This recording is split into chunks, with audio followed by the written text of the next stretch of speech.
بسم اللہ الرحمن الرحیم۔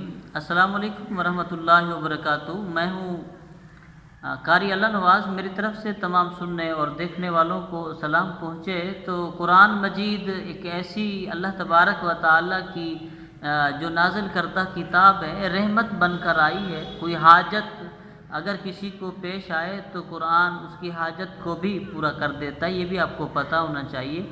یہ ابو الشیخ نے کتاب الثواب میں ذکر کیا کہ کہا کہ جس کو کوئی حاجت پیش آ جائے تو وہ یوں کرے کہ الحمد شریف کو پڑھ لے، اور پڑھنے کے بعد پھر اللہ تبارک و تعالیٰ کی بارگاہ میں ہاتھ اٹھائے اور اپنی حاجت اللہ کے ہاں جو ہے وہ بتائے، تو اس لیے دعا کرے، درخواست کرے، تو انشاءاللہ العزیز قرآن مجید کے پہلے پڑھنے الحمد شریف کے پڑھنے سے اس کی حاجت پوری ہوگی۔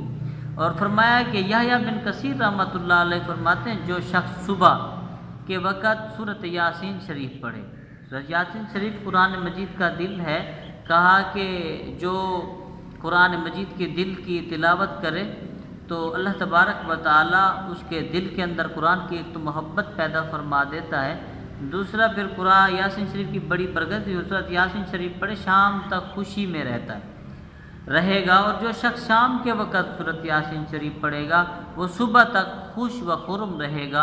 اور پھر فرمایا کہ ہم کو ان حضرات نے بتایا کہ جنہوں نے تجربہ کیا ہے، جن لوگوں کا یہ عمل رہا ہے کہ وہ سورۃ یاسین شریف صبح بھی پڑھتے تھے اور شام کو پڑھتے تھے اور وہ خوش رہتے تھے۔ اگر خوش رہنا چاہتے ہو تو سورۃ یاسین شریف صبح بھی پڑھ لیا کرو اور شام کو بھی پڑھ لیا کرو۔